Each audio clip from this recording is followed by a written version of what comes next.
நாமக்கல்லைச் சேர்ந்த சுதீஸ்வரன் என்பவர் பிளிப்கார்ட் இணையதளம் மூலம் ஓலா நிறுவனத்தின் இருசக்கர வாகனத்தை பெற கடந்த ஆண்டு 87,000 ரூபாய் செலுத்தி விண்ணப்பித்திருந்தார்.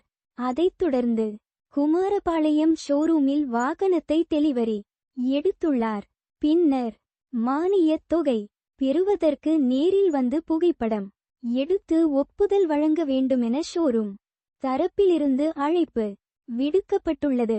நேரில் சென்று விசாரித்தபோது மானியத் தொகை நிறுவனத்திற்கானது என கூறியதாகத் தெரிகிறது.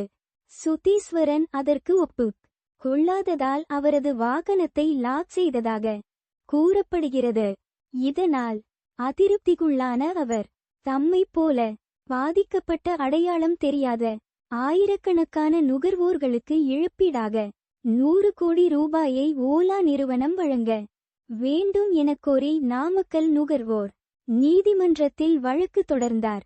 இந்த வழக்கை விசாரித்த நீதிபதிகள் 48 மணி நேரத்தில் சுதீஸ்வரனின் வாகனம் இயங்கும்படி சென்சார் லாக்கை நீக்க வேண்டும் என்று ஓலா நிறுவனத்திற்கு உத்தரவிட்டனர். மேலும் இது தொடர்பாக பிளிப்கார்ட் நிறுவனத்திற்கும் ஓலா நிறுவன ஷோரூமிற்கும் நோட்டீஸ் அனுப்பி மார்ச் 13ஆம் தேதி பதிலளிக்கவும் நீதிபதிகள் உத்தரவிட்டனர்.